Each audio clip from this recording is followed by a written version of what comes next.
兄们，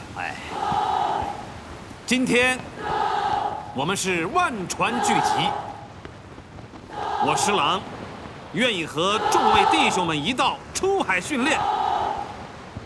只有经过风浪的摔打，才有能力渡海作战。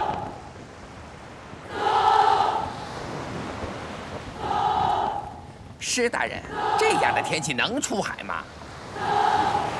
将军大人是怕晕船吧？嗨，我哪是胆小啊！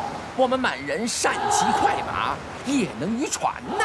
这种风浪的天气最适合在海上训练。大风大浪，多好的机会啊！站稳了，小心晕船。别吓唬我，我腿都软了。这点小风小浪算什么？有施大人在，再大的风浪，我们也不怕他们。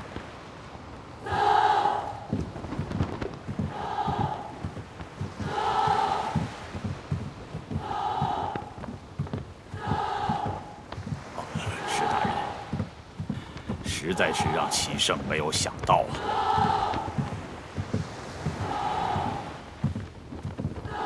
啊！施大人，这5个月来，我这颗提吊在嗓子眼里的心，时刻为你水师战备着急。你那淘汰老弱士卒，招募青壮健勇，可是好玩的吗？自古以来，财兵招祸，太兵难惹。我夜夜睡梦之中，都怕兵变滋乱之事发生。你那建造新船、改造旧船是容易的吗？万一改成了四不像，那可就背上了说不清的罪名。朝廷那些只会弹劾边臣边将的言官，是断不会放过你我的。2月29日晚上，听到吴启觉亲口说出战备成效，船坚兵利，事事齐备。我这颗提吊了5个月的心，才算安稳地烙在胸腔里呀。今日，我随着陆路提督万正色将军、8旗驻闽副都统郝色达前来，就是要表明，我们陆路2万兵马也归施大人调遣了。多谢知台大人，若无知台大人作为后援，我施琅断然难有今日草创之功啊！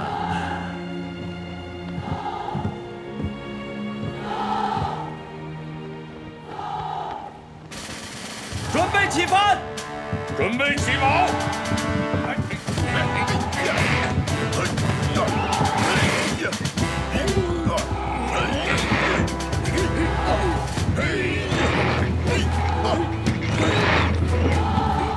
施大人真是让齐胜开眼呐！施大人胆略过人呐，敢为齐胜之所不敢为，终成齐胜难成之事。在短短5个月里，就使福建水师改变了面貌啊！其情其志，其劳其功，都为民省文武官员树立了榜样。我等昼夜兼程赶来，就是为了一睹今日福建水师之风采。眼前这福建水师阵容，真是不同凡响啊！兰里啊，末将在。今日海上风信如何？据末将观察，水师操练的海域大风大浪，浪漫船头。哦，这么神呐！你判断无误？若末将判断有误，甘愿受罚。此刻仓促出海，能否做到行令船开呀？战备之道在于令行禁止。要是将军命令开船，末将即刻扬帆。好，你去忙吧。是。我这个人大半生出没海上，也有10拿9稳的把握。就是出现风浪，姚大人也不必害怕呀。施大人是怕我晕船呕吐，站不稳脚跟是吗？大人不是有“天风海雨中练武，狂涛恶浪中精益”的口号吗？齐胜愿以身试之，让天风海雨开阔我的眼界，让狂涛恶浪锤炼我的胆量。我想2位大人也不会惧怕风涛吧？大人忘了，我曾是福建水师提督啊！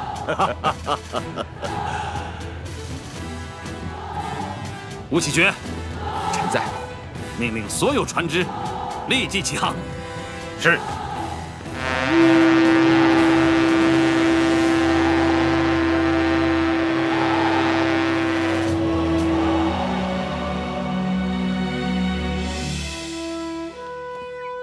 七绝啊，这2天我苦思冥想，更加坚定了我专征的念头。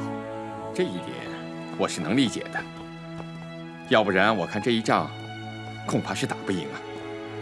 你也看到了，今日出海操练的狼狈相，和你一同出征的那些大人，我看没有一个能上得了阵的。他们啊，快把苦胆都吐出来了，只有姚启胜姚大人死活坚持着没趴下。我看，那也是怕在我们面前落下一个不能水战的名声吧。4人同征，我倒不反对。我也不想独揽平台之功，我也不要求他们都站在战船上去指挥作战，只要他们不扯我的后腿就行了。现在看来，4人同征，必处处掣肘啊。大人，记得瀛台赐宴时，我就跟您说过，到了福建，您不是主帅，说了不算。纵使您决心再大，谋略再精，一切也是徒劳。没想到如今一切果真应验了。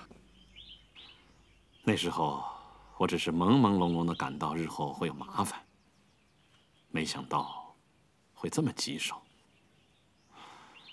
七绝啊，你在皇上身边待的时间长，你最了解他的脾气、为人、思考和习惯。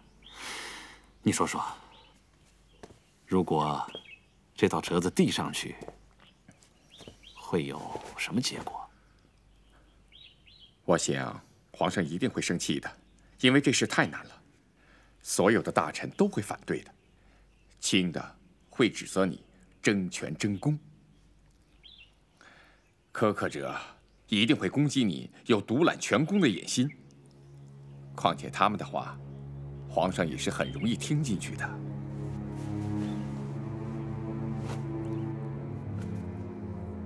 若是皇上从大局着想，一想就通。一个和尚担水吃，2个和尚就得抬水吃了。现在平台简直就是一群和尚，那岂不是没水吃了？皇上那么睿智，难道连这里的弊病都无所察觉？皇上非但明白，甚至还大得其道。这么说，你认为皇上是有意识这么安排的？如若不是，就没法解释了。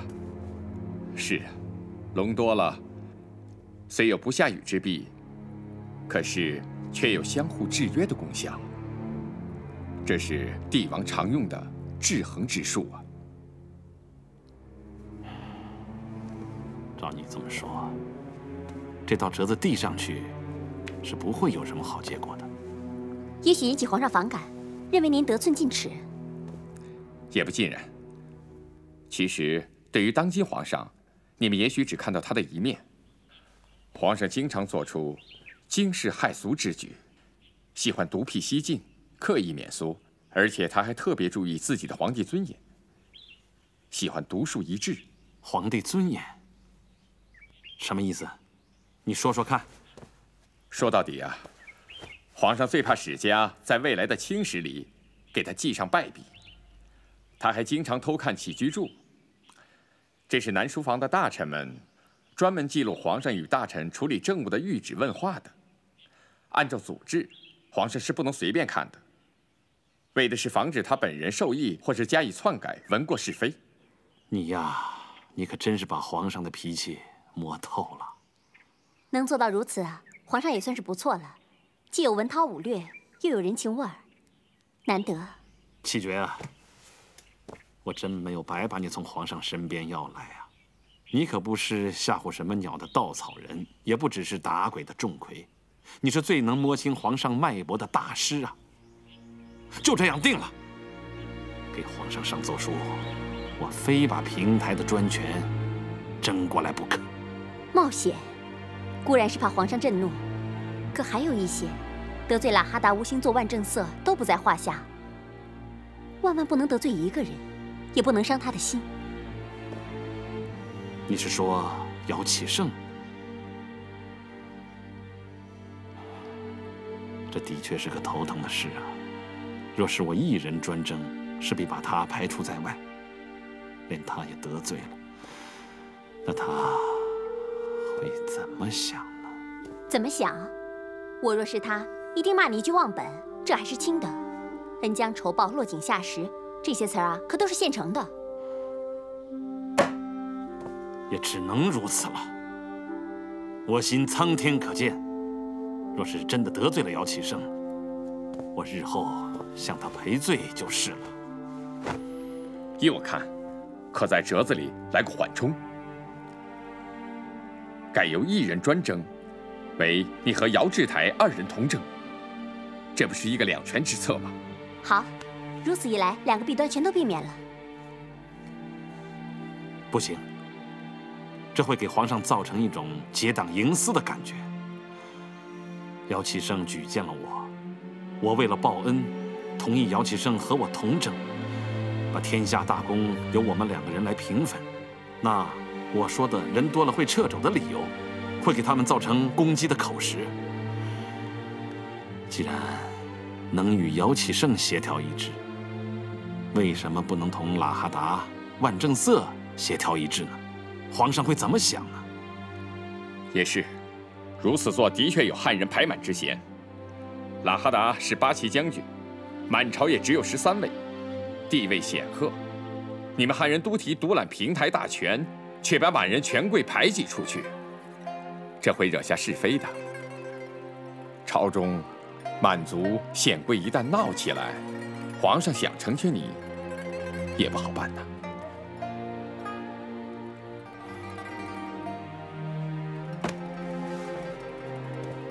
我意已决，就这么定了。宁可得罪姚启圣，也要向皇上要求专征。我还是以为不妥，要不先征询姚大人的看法，或把写好的奏章让他过目，总算没有越过他呀。不行，绝对不能告诉他，他会反对的。您这不是掩耳盗铃吗？您上了奏书，通常由兵部抄下来给官员看，即使留中不发，这天下也没有不透风的墙呀。父亲，你怎么幼稚到这种地步啊？哼！你敢教训起我来了？你连对不起朋友的事情都做得出来，我真替您羞愧。阿伯，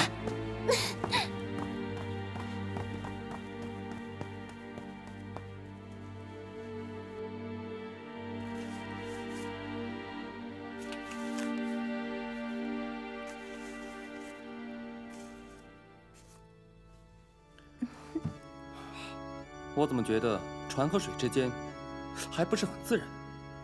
没有啊，我觉得挺逼真的。反正都是应景的东西嘛。画了大半天了，你歇一会儿吧。咱们俩钓鱼去怎么样？好啊。你是不是又和姚云姐一起去？干嘛叫她呀？就咱们俩去，和上回一样，坐小船到深海去，咱们钓大的。嘿。你又说上次钓鱼的事，那次你一条都没钓着。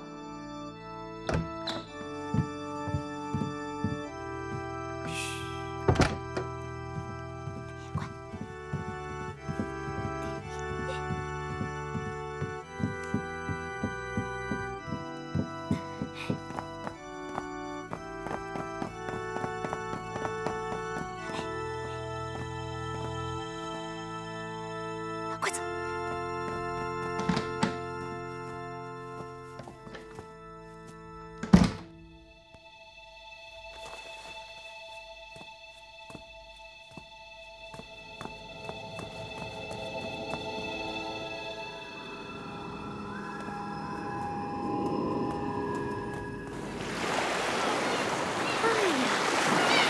看呐，海鸥！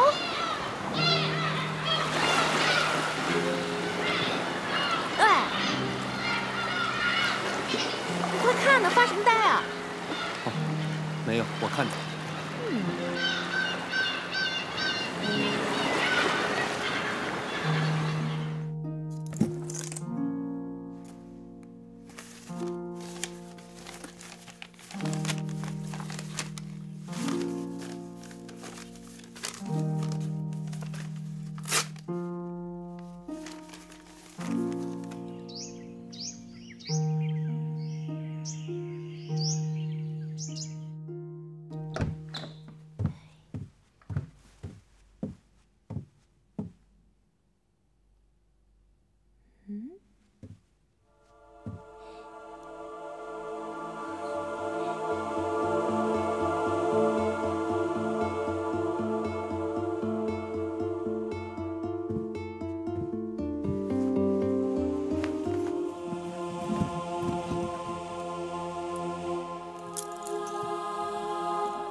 上天保佑，感谢老天爷。哎，你说海葵这丫头怎么没把图毁了呢？哼，因为她爱你啊，爱屋及乌啊，不然确实没法解释。你真能胡说。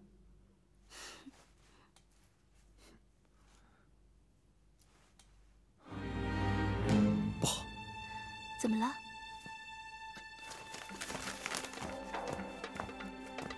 快，把图集可拿走，藏到别处去。万一海葵知道东西丢了，第一个怀疑的就是你。我们两个出海钓鱼，只有你一个人留在家里，有充裕的时间可以偷图。再说，这张图对别人来说会是一张废纸，他知道，只有对你我有用。你就100个放心吧，他永远也不会来找麻烦的。为什么？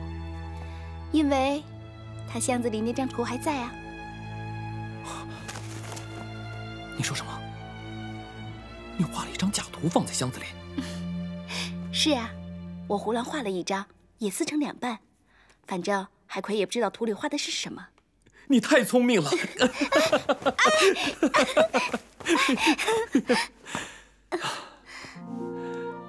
这下可好了，我明日就让海葵给你准备船，你尽快走，离开这是非之地。这里既是是非之地，也是让人留恋之地。记得上次分手时你说过，不知今生还能否重逢。这一次，我倒是要问你了。别难过，这一天就快到了。到时候，我们想在台湾也行，回福州也可以，还怕见不了面吗？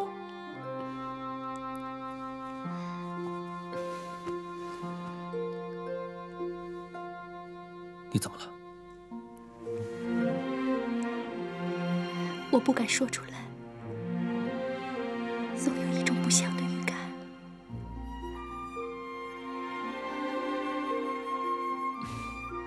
不会的，什么预感都不准。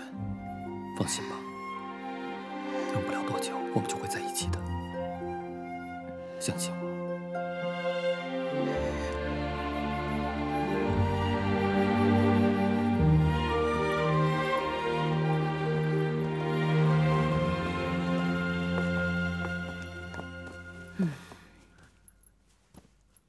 以后，你们多做点自己的事，好不好？不要总是疑神疑鬼的。是。不知太妃说的是哪方面？说出来，洪旭以后也好长点记性啊。哪方面？把那个什么鬼奸细画的什么图拿出来给我看看，好叫他们去抓人。是娘娘。打开给他们看看。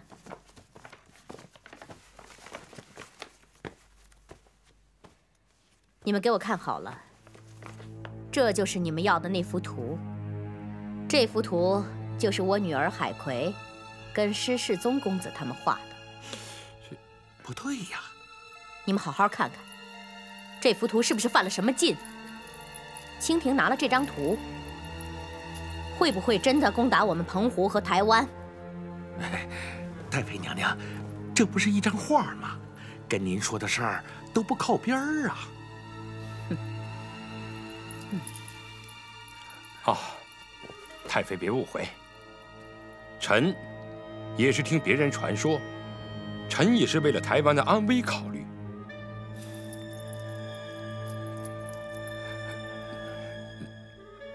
你们都给我退下！是。你们也退下。是。还有你。哦。走。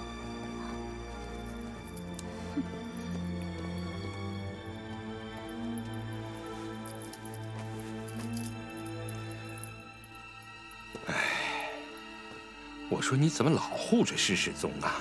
他这个人很危险，你知道吗？我也知道他是个很危险的人物，可是你没看出来吗？我女儿海葵喜欢他，我就这么一个女儿。你也知道，他跟我失散多年，他在外面吃了那么多苦，我好不容易看他和施世宗还是挺有缘分的，我不忍心再去伤他的心呢。哎呀，小不忍则乱大谋，你可别为了海葵把整个台湾给丢了。你不要危言耸听好不好？施世宗在你们手里，看紧点就行了嘛。他一个公子哥，能干出什么大事情来？哎，我不管。事到危急时，我该怎么办就怎么办。不管你怎么办，你都得事先通知我。别的事我不管，我只管这一桩事。这件事情你必须听我的，而且你得答应我。哎，好，好，好，我答应。出来吧，我知道你在那偷听呢。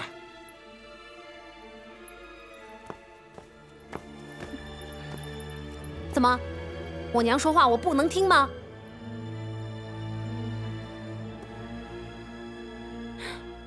娘，你要为女儿做主啊！你放心好了，没有娘的话，他们是不敢轻举妄动的。过几天，娘就让他们给你们操办喜事。谢谢娘。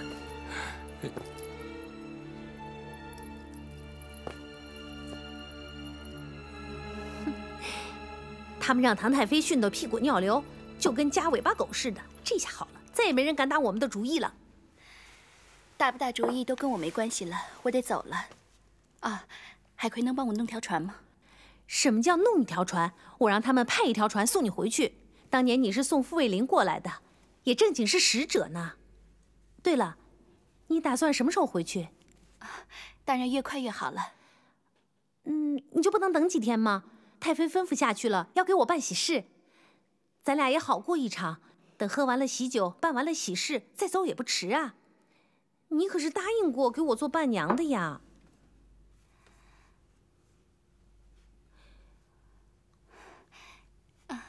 家里捎信儿来，说母亲病得很重，我必须得回去。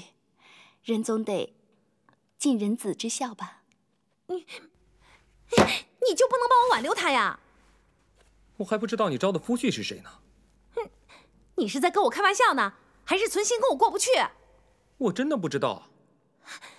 你在耍我！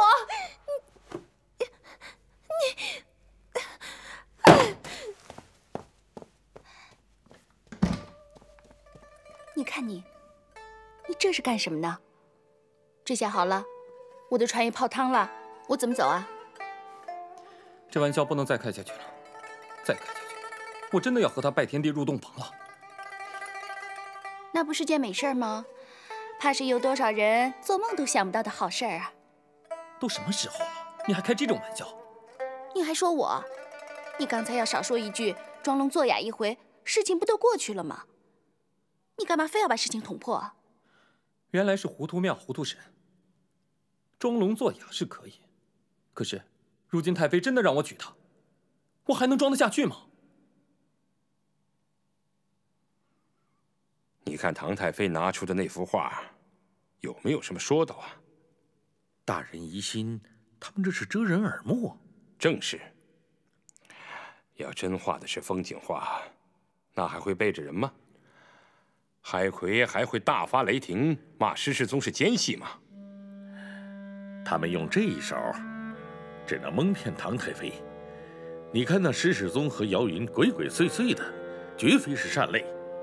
这可能是施世宗出的主意，用老太妃来压咱们。他们用的是偷梁换柱之计呀。一点没错。他们这一手，证明了是此地无银300两，证明他们心里有鬼，他们害怕了，才弄了一幅画来掩人耳目。他们是越描越黑呀。我们现在该怎么办？干脆把人扣了，用上刑，一审就水落石出了。你没听老太妃说吗？海葵要招施世宗为夫嘛。这个时候抓人又没有证据，我们不是等着倒霉吗？那就让他逍遥法外。没那么容易。把金汉臣找来，不管用什么手段，一定要把那张真图弄到手。只要我们有了证据，他们就有口难辩了。到时候，恐怕那图就给毁了。不可能！如果施世宗、姚云真是卧底奸细，那他们怎么舍得把它毁了呢？这是可以邀功的。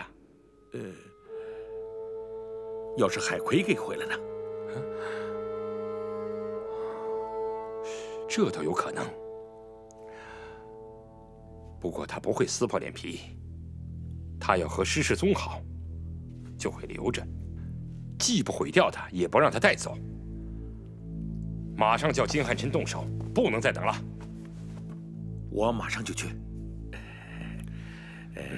恐怕得多带些银子。唉，填不满的无底洞。那好，给他，给他。遵命。傅大人，请。你怎么又来了？我不是跟你说过，不到万不得已，不准到这个地方来吗？今天就是到了万不得已的地步了。我知道不该来找您。快点，到外面看看有没有可疑的人走动。你们下去。是。很快就要大兵压境了。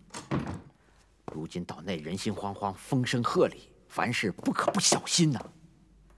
前2天有2个都师闲聊时发了2句牢骚，被冯锡范拉出去砍了头。小心不为过。可是我马上得回福建去。海葵本来答应给弄条船的，可是他和施世宗闹翻了，指望不上了。我是不得已才来找您的。哎，最近听说公主要成亲，夫婿是施世宗，你不是和施世宗？别说了，这些都是没意思的话题了。好，还是说说这条船吧。你有办法吗？不太容易。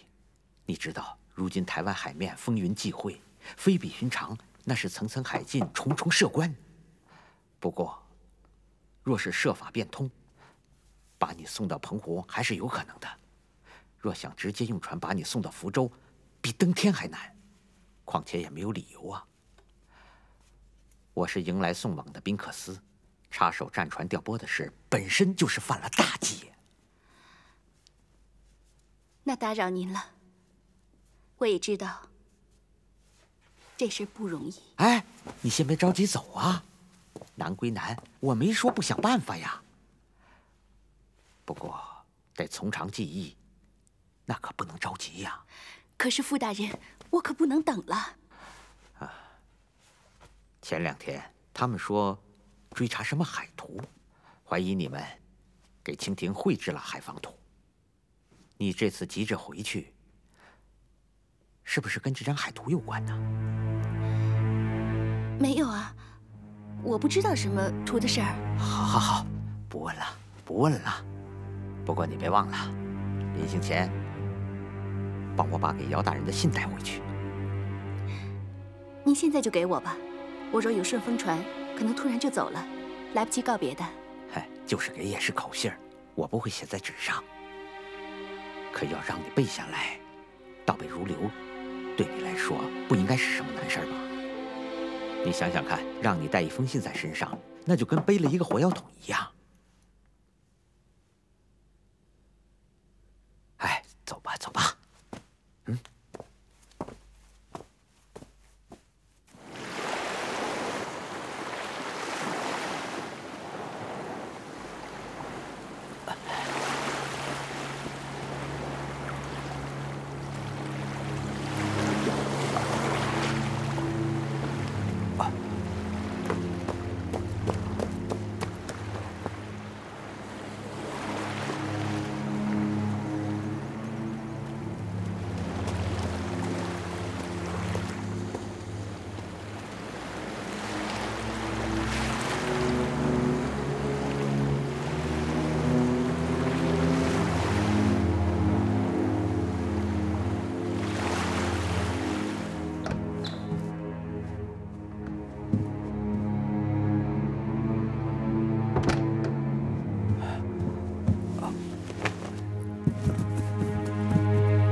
看完了吗？臣看了2遍。看2遍肯定比朕看1遍领悟更深。你说这个施琅是不是有些不识抬举？回皇上，按一般道理讲，是不识抬举。什么是一般道理？难道还有一种道理能替他开脱，说他这是识抬举吗？一般道理就是常人眼光。跟朕说说什么是常人眼光。奉旨平台，不要说是主帅了，就是一员偏将，也是天大的荣誉了。施琅奉旨与将军、督抚提同整，还嫌不足，还要大权独揽，这简直是太狂、太傲、太不知自重了，也是太不识抬举。那么不是常人所见，又怎么说？臣是不相信呐。这施琅会蠢到无所顾忌的地步吗？他明明知道此奏折一上，会满朝文武一片嘘声，他直接得罪的又都是地方的督抚大员，他置这些于不顾，如果不是发疯，那就必有他的可取之处。朝中大臣要是知道了，首先想到的就是他的野心呐。他的忠诚不用怀疑，他在奏书中说：“臣今年60有2，血气未衰，尚堪图报，敢兼渡海灭贼之任呐！今若不使臣乘机扑灭，将老无能为，后恐更无担当之臣。”皇上听，大有天下舍我其谁的气概。这一点朕倒从未怀疑过他。如若信不过他，当初也自然不会派他去了。他说的也对，喇哈达、姚启圣生长北方，海务水性却非所长。况且细想，4、5个帅共同领兵，难免互相牵制啊。施琅很难一锤定音的，势必影响平台的行动。有道理。你这么一说，这施琅夹在中间是有些勉为其难了。朕当时确定平台指挥官员的圈子画得有些大了。皇上可以把圈子画得再小一些。也许朕当初的督抚提同征的方略是一个失误之举呀。不，半年前皇上同征的决议是正确的、英明的，既含有协谋合律、各施所长之旨，也含有互相制约、互相制衡之意。不如此，不能使施琅复出啊！这是皇上的精心安排，是当时唯一正确的选择。现实状况是情况变了，作战方案成了眼前的焦点。不幸的是，姚启圣和施琅在对台方略上意见相左，且观点完全对立，终于导致了这场争权专政事件的出现。平息这场事件的唯一正确途径，就是判断哪个对台方略的正确。现实情况是，福建陆路提督万正色、八旗著名将军喇哈达都站在姚启圣的一边，而施琅的拥护者，从他的书奏上来看，只有施琅一人。你的一席话，使朕茅塞顿开。1年前施琅提出鹰角御府方略时，不是赞成者寥寥，而反对者甚多吗？看来这种督抚提同征的方略，是该改变一下了。皇上打算如何改变呢？必须确立同征关系。你觉得以姚启圣为主，施琅为辅如何？这种以文治武的传统安排，会使诸王大臣满意。会使姚启圣满意，会使事件平息，侍郎也会忍气吞声地服从。但是，施琅的才智能够充分发挥吗？姚启圣有把握做到决战疆场吗？一切又回到了1年前的老样子。晋军彭台大计，又要半死半活的拖延无期了。可是，若以施琅为主，姚启圣为辅呢？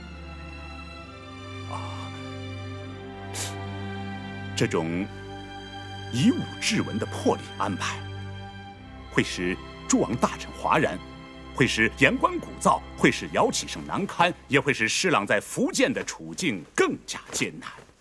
因为这种违反祖制朝制的安排，是诸王大臣绝对不会同意的。他们一定会想尽一切办法，在朝中掀起一场更为激烈的口水战。皇上有把握解除这种祖制朝制的束缚吗？有把握去应付一场更为激烈纷争的交战吗？真是一场难以理顺的人际关系。若是旁人倒也好说，可是这个施琅与姚启圣，哪个在前哪个在后都不妥，可是又必须断出谁先谁后。看来朕要在祖制朝制面前经受一场考验了。皇上，兼听则明啊！皇上忘了上房宝剑了。你是说吴启觉？正是。他倒是给朕送来了密折，虽然未提及同征专征之事，倒也有他的所见。他怎么说？他跟朕说，施琅初到福建，水师涣散，一团糟，连兵饷拨发都不能及时，是事事处处掣肘啊。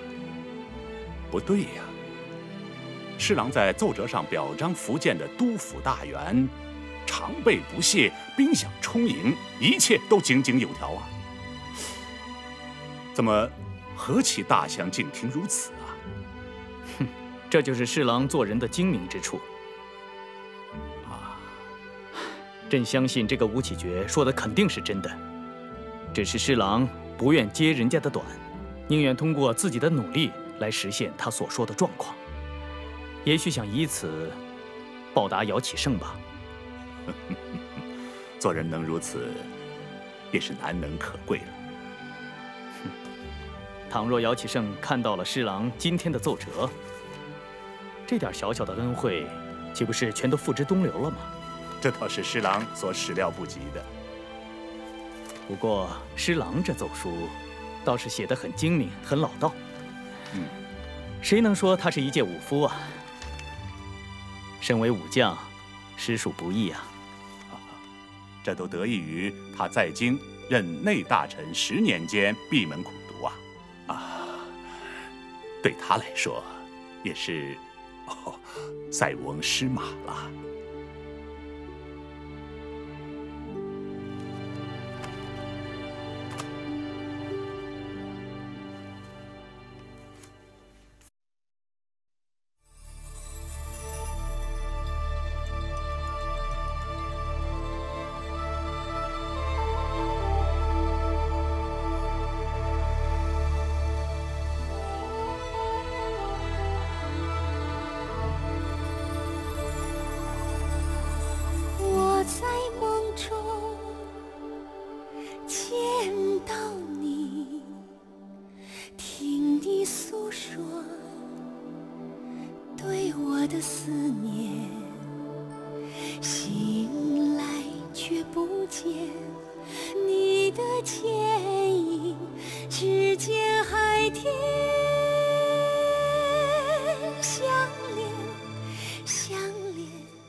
捎个信，问候你是否平安，还偶带回美好的音讯，你给我同意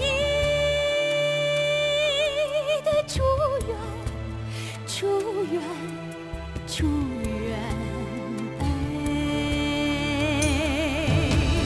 等到那一天走出梦境，阳光迎接我们的笑脸，哦，一起扑进母亲的怀抱，愿大海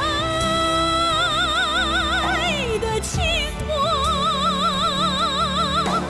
润泽血脉相连的土地，直到永远。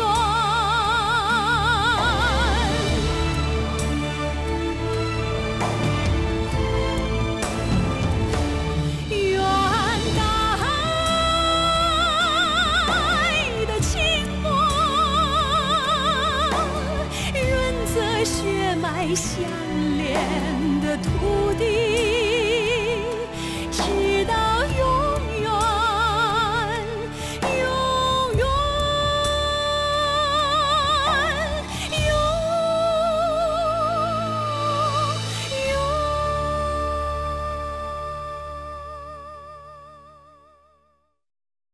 昼夜兼程赶来，就是为了一睹今日福建水师之风采。